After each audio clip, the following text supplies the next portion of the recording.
Nessa aula, vamos entender como funciona a função 6 e, depois de aplicar, vamos finalizar a aula formatando a planilha de produtos. Como é a nossa primeira vez utilizando essa função, vamos inseri-la utilizando a página de inserir função ou Shift F3. E para testar ela, vamos colocar aqui do lado uma coluna de teste. Pronto. Vamos Shift F3 agora e procurar essa função de 6. Pronto. Aqui nos argumentos, já conseguimos ver que esses dois primeiros são obrigatórios. Agora, quando clicarmos nesse outro, será aberto os demais testes. E se a gente for ver, podemos colocar até 127 testes nessa função 6. Mas só os dois primeiros são obrigatórios.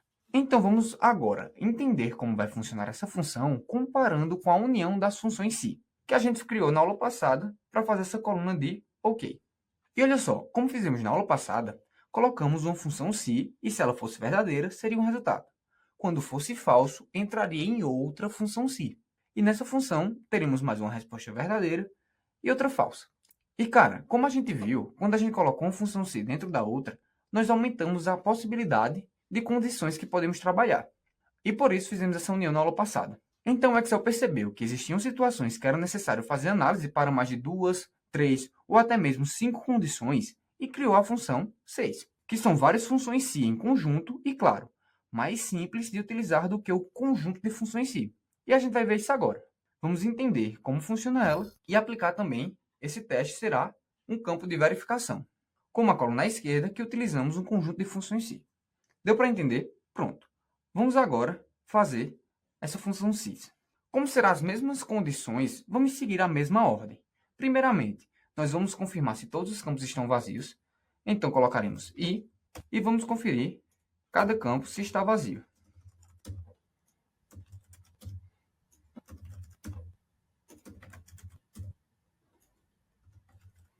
Pronto.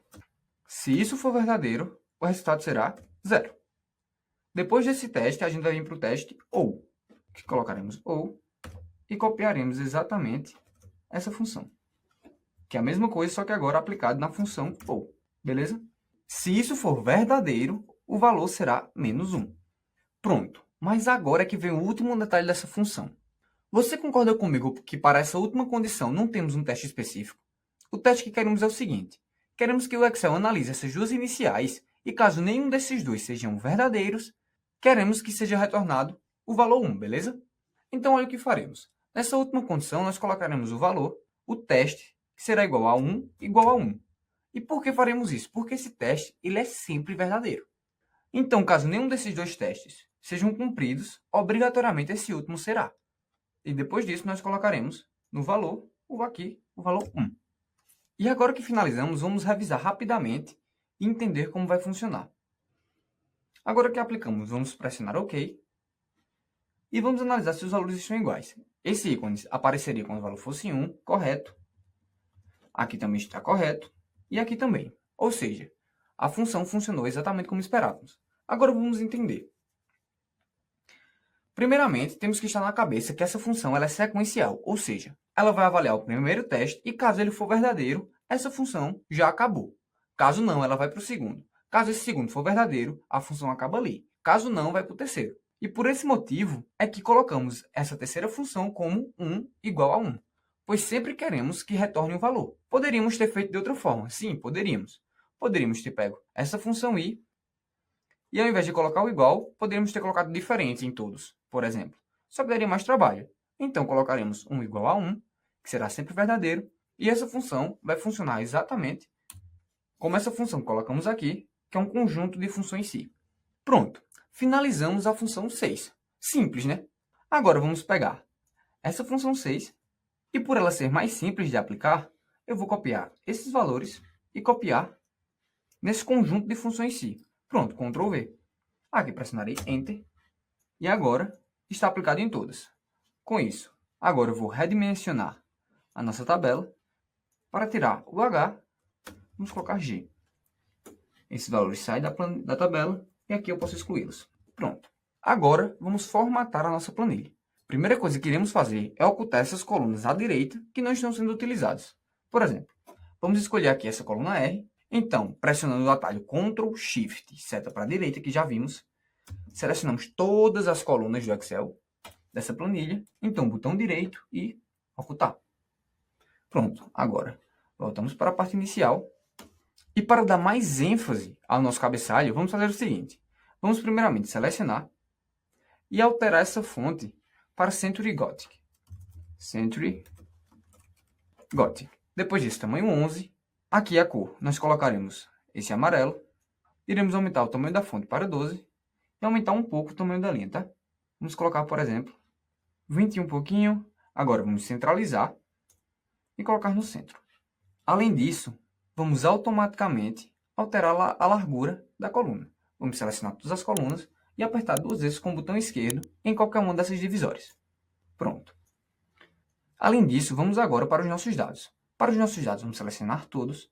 E a fonte que iremos utilizar aqui vai ser o Candara Light. Tamanho 11. Iremos centralizar e colocar no meio.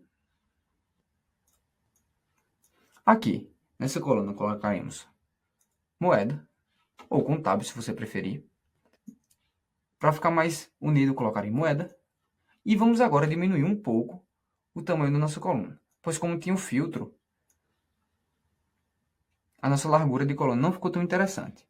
Vou vir em Design, tirar o botão de filtrar. E agora, vou utilizar a nossa ferramenta. Perfeito. Para finalizar, vou excluir esses dados.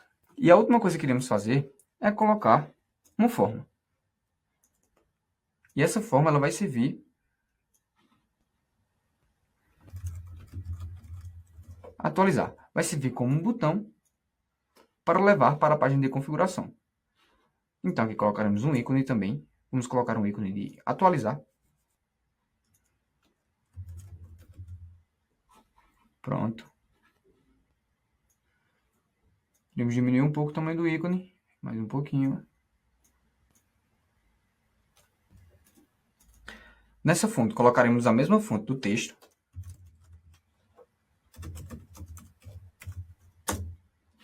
E aqui na cor colocaremos também o mesmo amarelo. E nesse ícone a cor branca. Pronto. Então, vamos subir só um pouco os dois.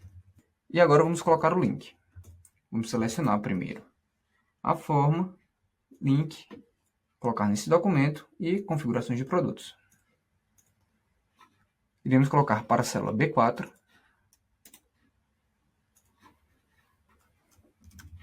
E farei a mesma coisa agora para esse ícone.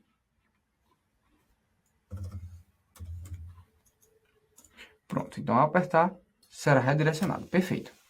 Uma última coisa é colocar as bordas no cabeçalho, como fizemos lá na planilha de configurações de produtos. Colocaremos essa borda, essa cor, colocaremos dessa forma. Então, ok. Para ficar mais interessante aqui, ao invés dessa cor, colocarei branco. Tá ok? E por mais que não pareça, tá? A gente colocou, é porque a borda branca, da cor branca, não conseguimos visualizar, mas ela foi colocada com sucesso. Olha só. Aqui está a borda. Perfeito. Pronto. Finalizamos a planilha de produtos. Aí você pode me perguntar, Rafael, mas esse menu ficou horrível. Isso vai acontecer com todas as nossas planilhas? Sim, vai acontecer por o seguinte motivo. Nós estamos alterando a largura das colunas. Logo, como os botões fazem parte dessa coluna também, eles também estão sendo alterados. Então aqui iremos fazer o seguinte, vamos selecionar todos,